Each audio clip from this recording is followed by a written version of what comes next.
Good morning and welcome to Mosaic. I'm Rabbi Eric Weiss and honored to be your host this morning. We're about to start a wonderful conversation about this year's Jewish Film Festival. I'd like to introduce you to Lexi Laban, the Executive Director of the Jewish Film Institute, and the Film Institute's Program Director, Jay Rosenblatt. Welcome, Lexi and Jay. Thanks for having us.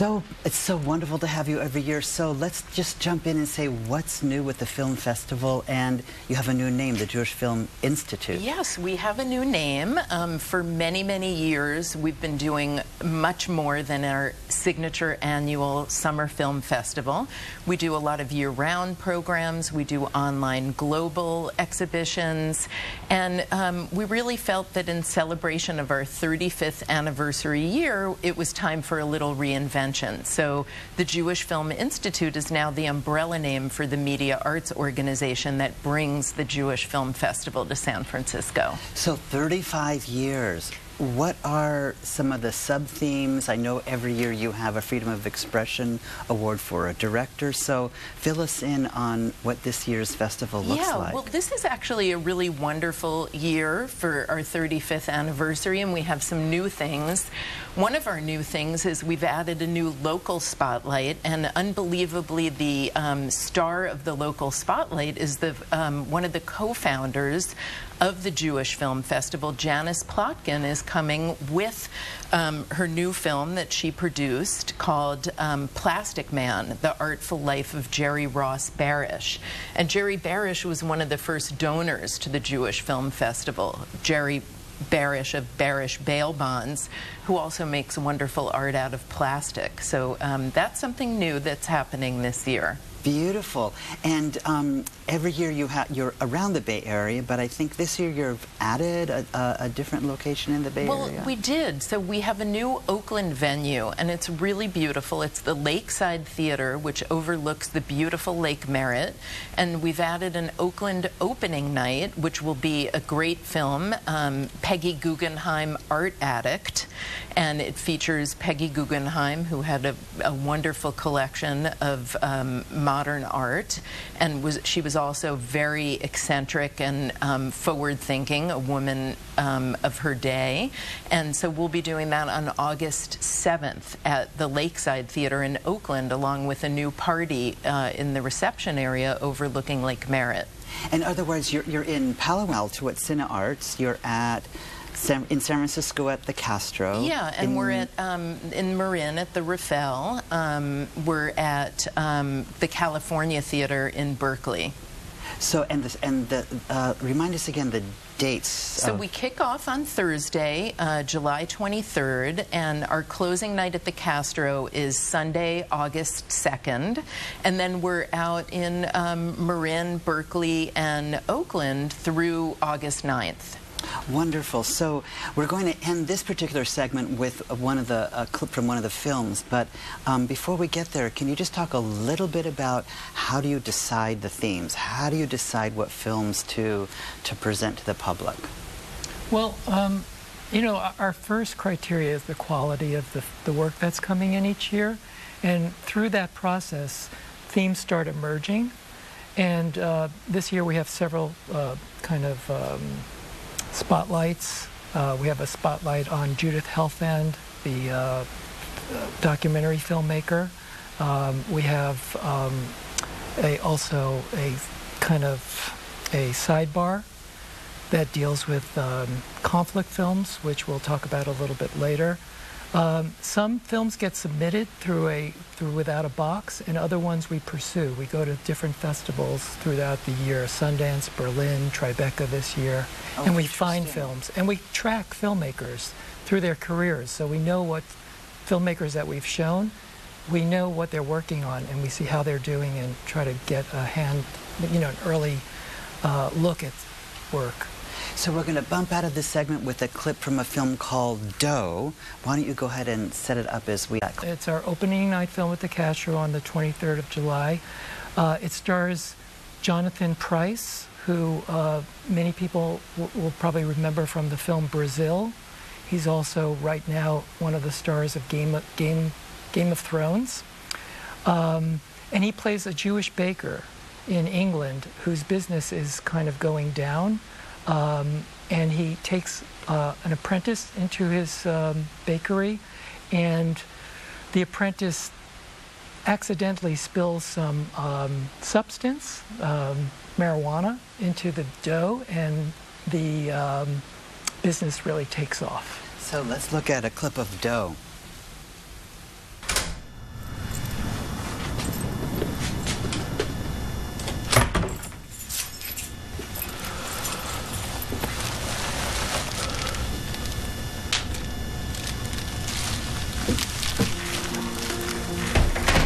There you are.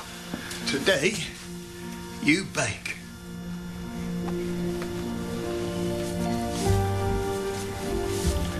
No, don't have more flour. No, just keep kneading. Oh, hey, don't bash it. Don't be rough, just firm, but gentle then. Pull it over, that's it, look. Like this. Now, press. That's it. See, baking's an art. You've got to learn the feel, the touch, the smell.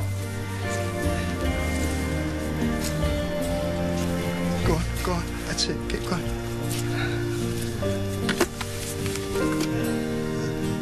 Can't see how to do it. Yeah? Yeah. Yep.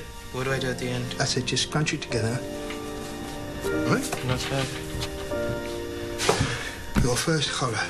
Say it. My Challah. first challah. Right.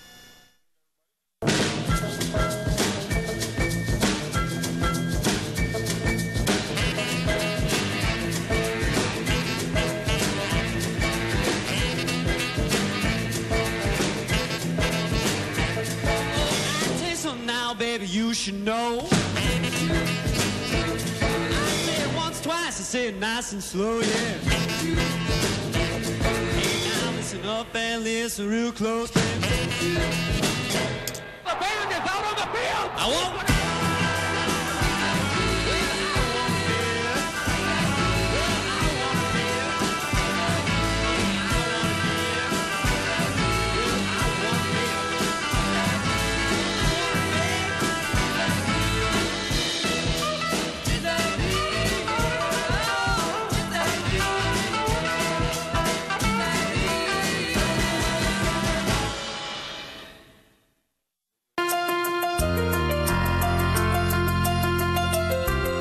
Welcome back to Mosaic. We're in the middle of a wonderful conversation about this year's Jewish Film Festival with the Jewish Film Institute's Executive Director Alexei Laban and its Program Director Jay Rosenblatt.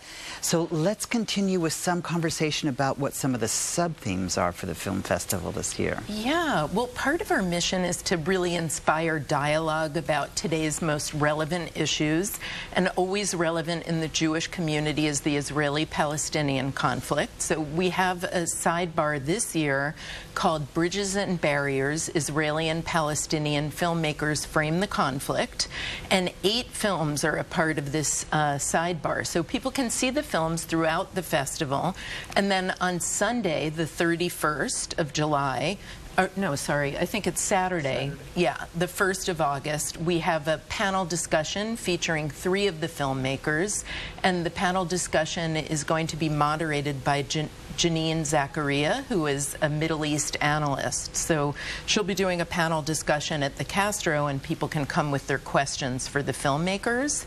So part of this spotlight is a film called Censored Voices. This is a film that we saw at Sundance, and it's about the veterans of the 1967 war. Amos Oz had recorded audio conversations with some of the veterans immediately following the war, and this film features the older men now listening to their young voices talking about their experiences and reflecting. And this is the war that we commonly now refer to in the history books as the Six-Day War. Yes, yes. In June. And so what clip are we going to look at? Yeah, so this clip is East Jerusalem, West Jerusalem, and this is the closing night film, and it's also part of this spotlight. And it's a great music film about David Broza, the Israeli folk singer, who brings Israeli and Palestinians together, musicians, to record a CD together. And so Steve Earle, the American folk singer, comes to help with the efforts, and I think this clip is when he arrives in Israel. So let's take a look at East Jerusalem, West Jerusalem.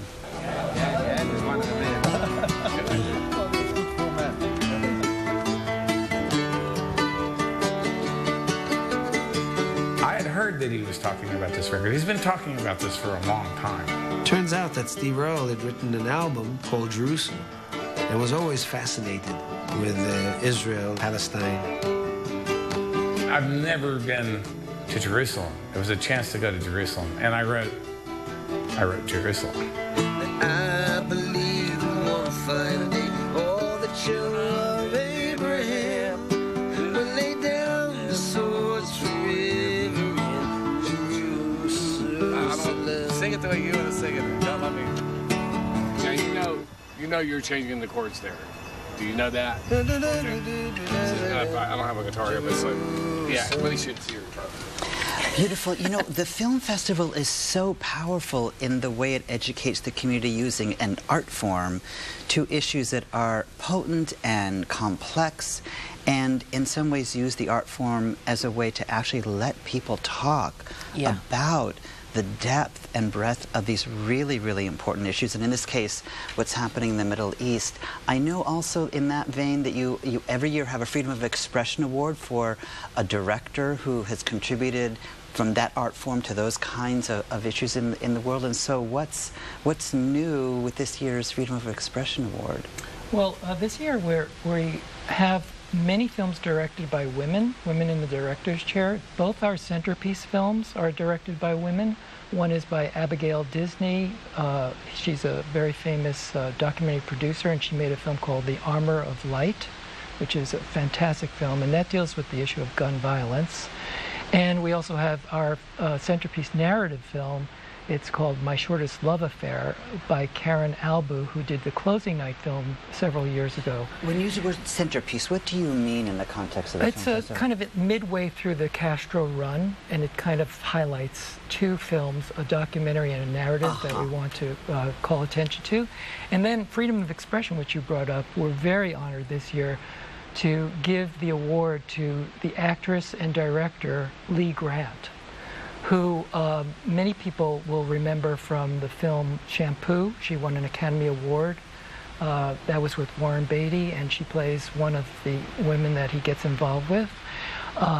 And she also was in Peyton Place. She was also in Detective Story, In the Heat of the Night, and she was blacklisted in the 50s. For 10 years she didn't work.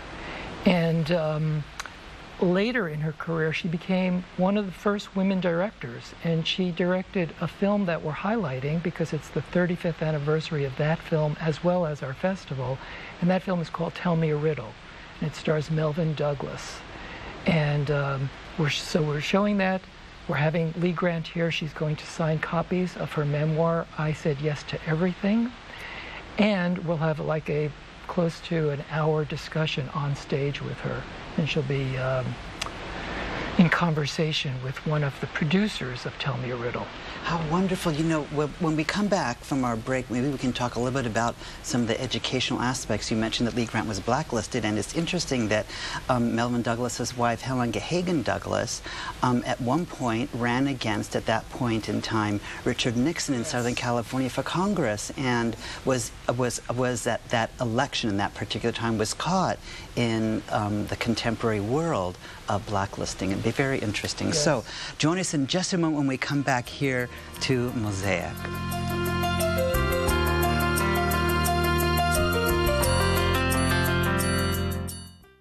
This Tuesday. What if the animals that led the attacks in China, Europe, Africa were all infected with the same thing? The newest endangered species. The animals are getting more aggressive. Is us. This is only the beginning.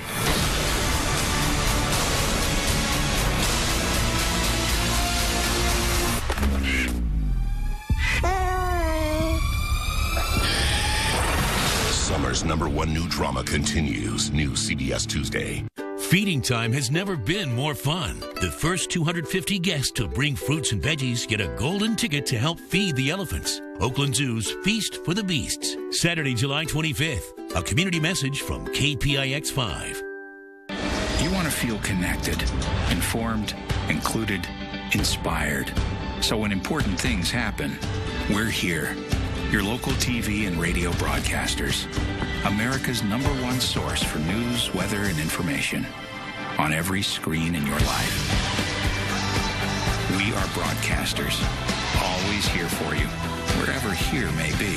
Text TV to 52886. Tell Washington local stations matter.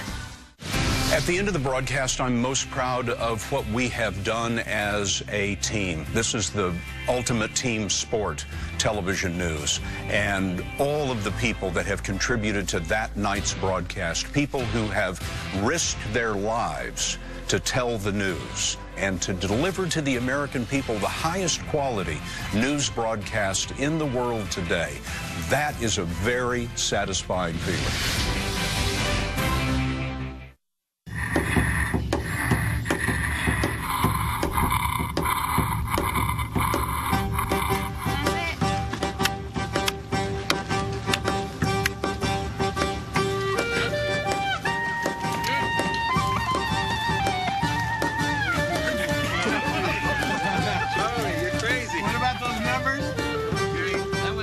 My name is Marcin Kamiński. I'm originally from Warsaw. This semester in my university I had a project to do with designing a synagogue, a mosque. I went to the site of the Polish Jewish History Museum, and there was a huge banner saying, "Help us build the timber roof of the synagogue." I just pressed that, and from that moment I knew that I have to come here. Hard work is the thing that joins us, that makes us feel like a kind of big family, actually. I also have this feeling that, you know, in a few years this roof will be in a Jewish History Museum. Well, let's say in 10 or 15 years I will hopefully have kids, come with them along to the museum and show them, look, that part was made by Daddy. And that will also be like kind of awesome for me, you know, because I will have this feeling that I actually created part of history. Beautiful. We just saw a wonderful film clip from a film called Raise the Roof. Lexi and Jay, what was that film clip? Yeah, that's one of the most beautifully shot films in the program this year, and of course the music is also fabulous. This is Carrie and Yari Walensky's film featuring Rick and Laura Brown, who are professors of architecture and art and design, who actually go to Poland and work with over 300 students from all over the world to reconstruct the roof of one of the synagogues that was destroyed during World War II in Poland. All of the synagogues were destroyed by the Nazis, and this was an effort to really preserve history. And one of the amazing things about the documentation of this effort is that all of the techniques and tools that they use to rebuild the synagogue roof are the old school techniques and tools that would have been used at the time that they built it. So they create all of their own dyes, they hand paint sections of the roof. It's just a really beautiful film, and both the directors and the subjects of the film will be here, and this is going to be our Palo Alto opening night film. It's going to play in San Francisco as well, but this will be the opening night for Palo Alto on July 26th.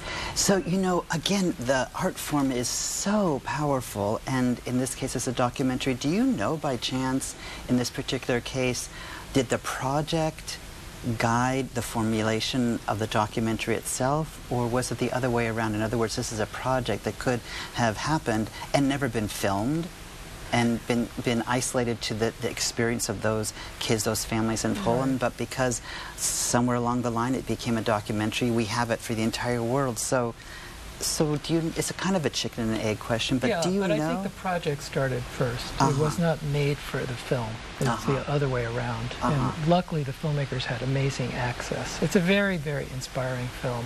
It's one of several films related to the Holocaust this year. This is the 70th anniversary of the end of World War II, and we have several screenings that kind of commemorate that. And one in particular is a one-time only screening, and it's an incredible film. It's called German Concentration Camps Factual Survey.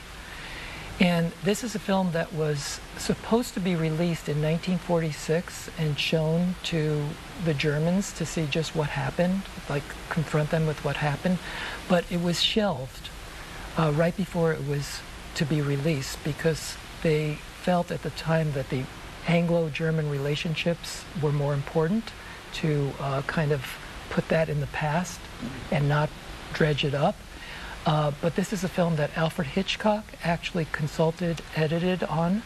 And what they did is the British Imperial War Museum put together the film in its original form. The last reel was reconstructed from notes. And so it's the first time this film is being screened. It's a very harrowing film. It's a very disturbing film, an extremely important film. And when will it be screened? This is going to be on Sunday, July 25th, right? I think 6th. so. 6th in San Francisco. In San Francisco, at the Castro. There'll also be a follow-up discussion at Congregation Shahar Zahav for people who want to talk about it afterwards. Oh, good. And people can get that information in the catalog and on their website. We're going to take another just quick break and come back here on Mosaic to continue our conversation about the Jewish Film Festival.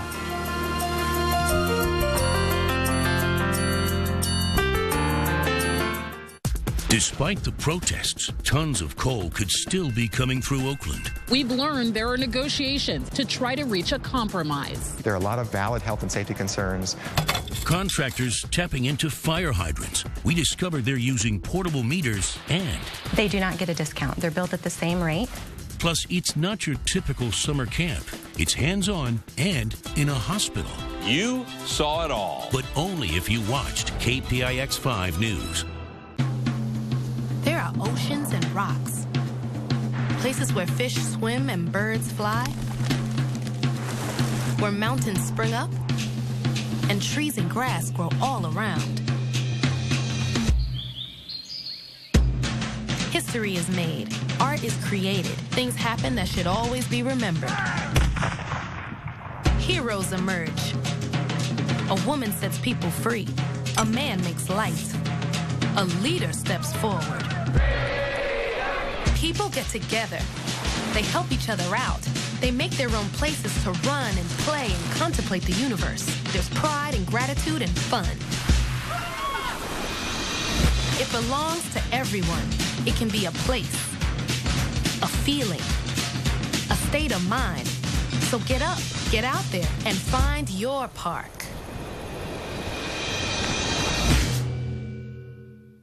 CBS Wednesday. If you're infected, we can help. Time is of the essence. When Molly returned from space, What is happening to me? an invasion followed her. Make me a virus that kills them, not us. Now, the only way to survive, Molly, I need your help, is to find a cure. What's going on with you? I don't know. Molly! Halle Berry stars, Extant, new time, CBS Wednesday.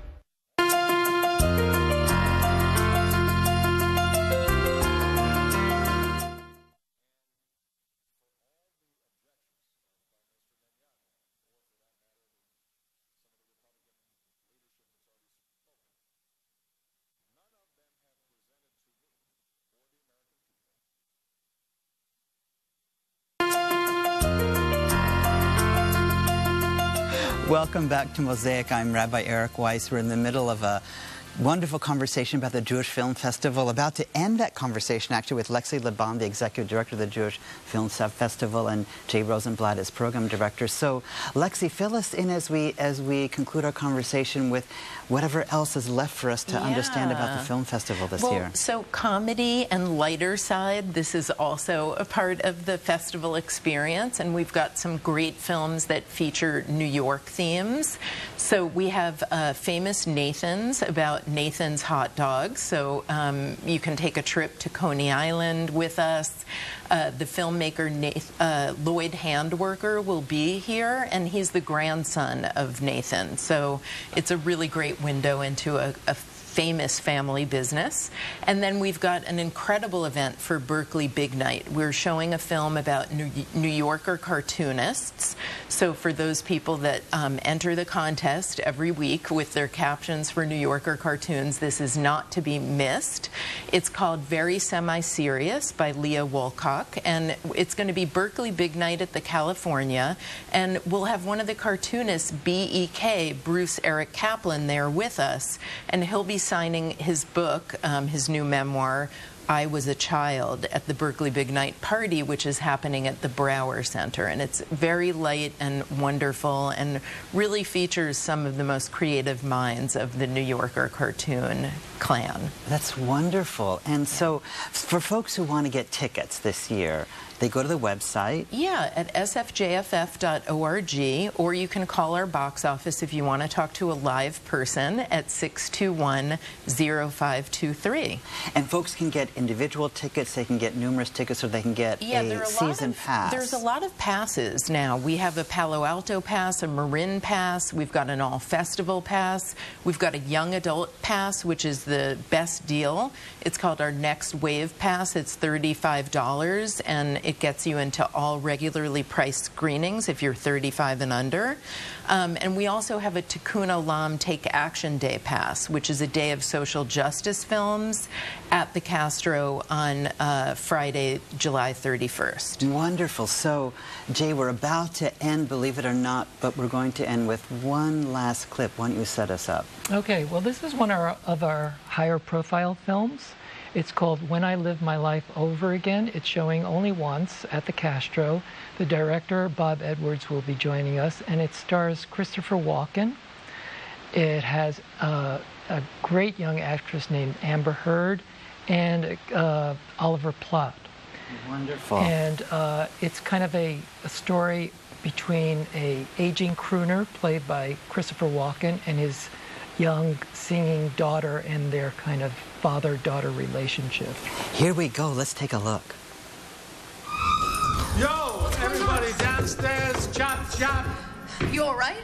Gather round. What's going on? I have news. The top guys at Jupiter are the master of When I Live My Life. They think it's going to be big. Yeah, they got me a gig.